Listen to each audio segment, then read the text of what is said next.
Good afternoon. My name is Holly, ATU 1555, Station Agent Representative.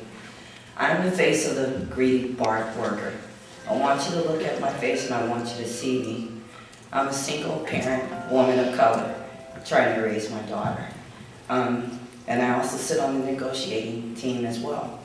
Through this process, I've been objectified, I've been vilified by BART's PR machine. All I really want to do is negotiate.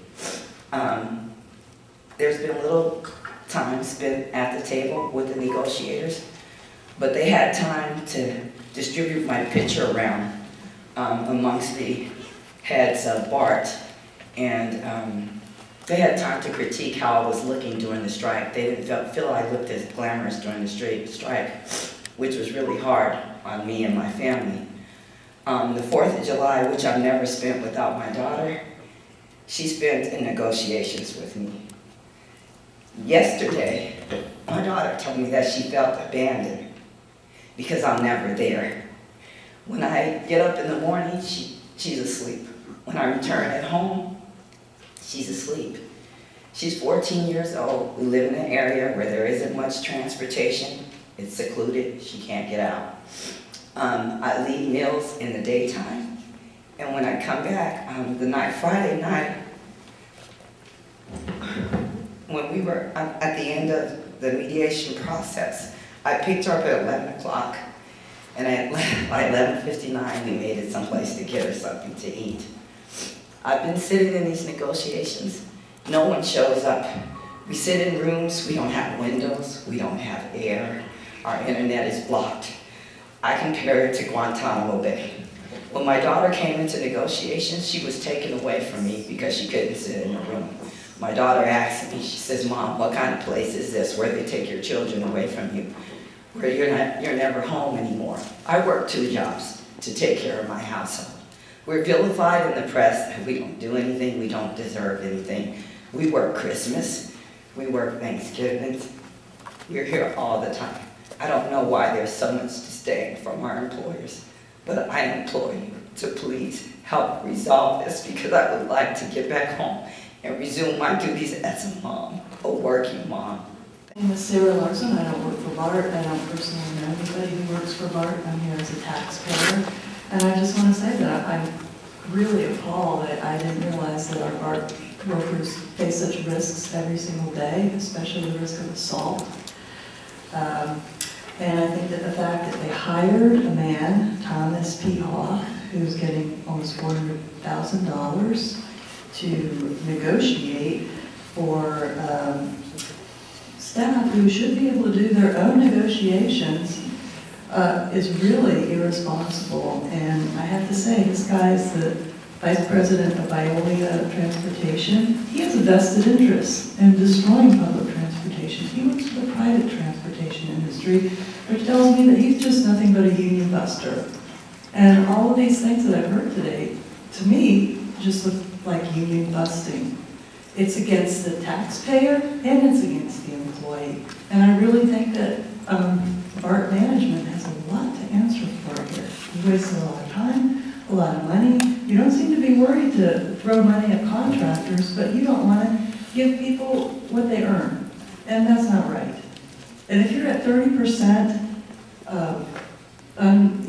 you need to replace 30% of your jobs, there's something very wrong, and I think you guys are being grossly overcompensated. Right, my name is Jack Froelich. I'm a former New York City transit worker. I was a track worker for 25 years. So these issues are not new to me.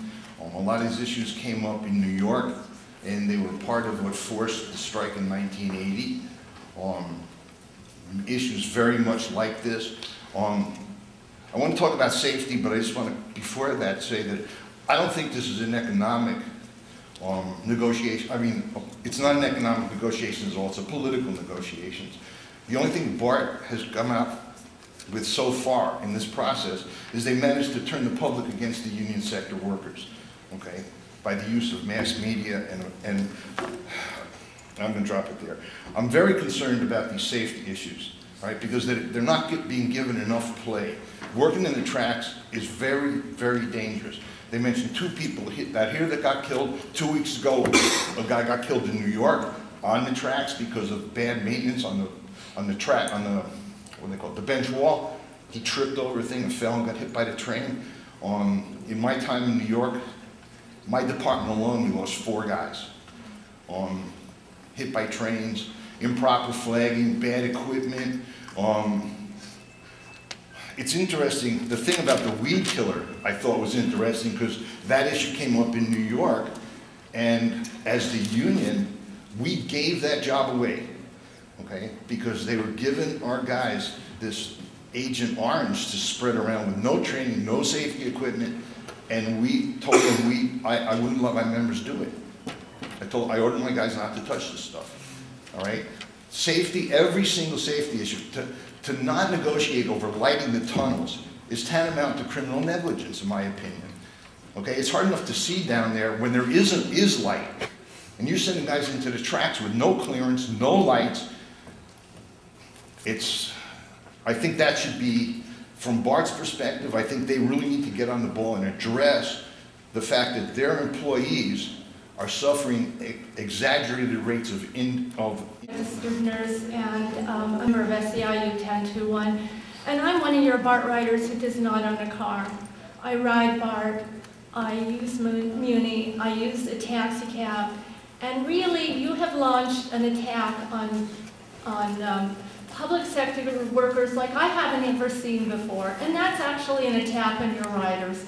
When you say to me that public health and safety issues really a roost, which I've seen all over the newspapers, and people's lives don't matter, that tells me as a passenger that maybe my health and safety doesn't matter much to you either. I find it really distressing. If you have someone who is toxic at the table, that person needs to be gone. I don't care whose side he's on. And that's what I'm hearing. Compromises in the middle. You can have your shiny new cars, but they don't do anything without a driver. You can have your drivers, they don't go anywhere without shiny new cars. There has to be a middle ground. But when I heard the general manager say that she's worried about capital improvements, and I watched it twice because I was so concerned, 100 years down the road, instead of dealing with the here and now and your riding public, that you are leaving hanging day after day after day after day. You both need to get back to the table, and you both need to learn how to negotiate. My name is Crispin, C-H-R-I-S-F-I-N-N, and first of all I'd like to say that the first strike, this current situation was not necessary at all. It was completely manufactured. It's not at all about balance between paying the workers a fair wage and providing for capital expansion. If we look at the 3 main reasons for capital expansion, the increased ridership, we're looking at 2 different numbers. On one hand, BART says that ridership is increasing about 6% per year, and because of that, we need to have 1,000 train cars. The numbers might be a little bit different today than we've been hearing, but with the increase in ridership comes the increase in revenues. When we look at the revenues that they're looking at, that number drops down to 1.6% increase per year, and they say they don't have enough money to pay us because ridership can't be expected to be that high. When they talk about the advanced train control system, we understand setting money aside for something like that, but they have a set dollar amount. This system hasn't even been invented yet, so that, some of these things would be decades in the future. As far as the Hayward maintenance complex, we've looked at a number of things that are not included in the budget, a number of revenue payments coming from San Jose, coming from the high-speed rail, tens of millions of dollars. So this is not about balance, it's about basically holding the workers hostage, holding the Bay Area hostage to try to drive down living standards, working standards for all workers in the Bay Area. It's obviously not something that BART cared about. They allowed the first strike. Not only did they allow the first strike when one of the unions called for a cooling off period previously, BART issued a letter. The president of the board of directors issued a letter to the governor requesting not to have a cooling off period. So that indicates, if we heard a number of some testimony today that says it would greatly impact the Bay Area, and they're saying that the ridership now is a little bit higher than it was before. What's the difference between all those 350,000 people that were riding the trains before, impact of the Bay Area, the emergency vehicles and all that? What's the difference then and now? This is obviously a political struggle, and it's not an economic struggle. My suggestion to prevent this is to go forward with some kind of audit, opening the books, and people can say this is a public entity, they released their books.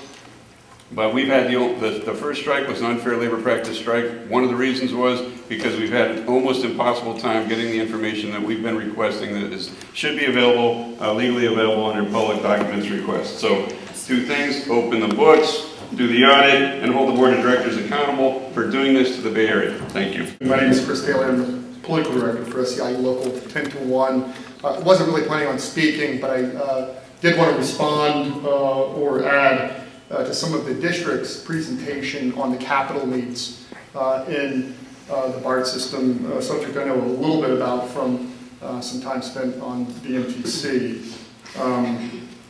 You know, whether it's purchasing new cars, looking at expansion of the Hayward facility, the new train control system. We agree. I think SEIU and other unions in our presentation, we talked about supporting the BART system in its capital needs and in the infrastructure.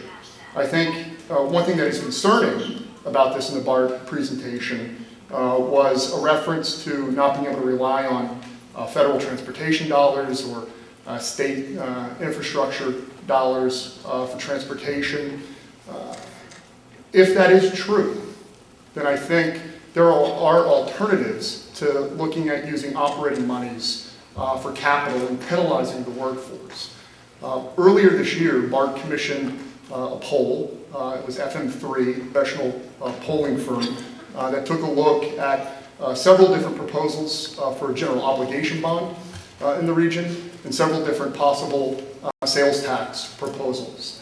After the arguments against these proposals, 1,100 Bay Area residents polled, 73%, this is after the negative arguments, said that they would support an 8-cent sales tax or I believe it's a $1.4 billion general obligation bond to help BART fund these important capital projects. As the political director of SEIU Local 10-1, these are the very type of proposals that we are excited about going to support and work with BART together to get done so we can ensure the long-term viability of the BART system and not take it out on the workforce in order to pay those bills. My name is John Kozlowski, spelled K-O-Z-L-O-S-K-Y. I've worked for BART for 11.5 years as an electronic technician.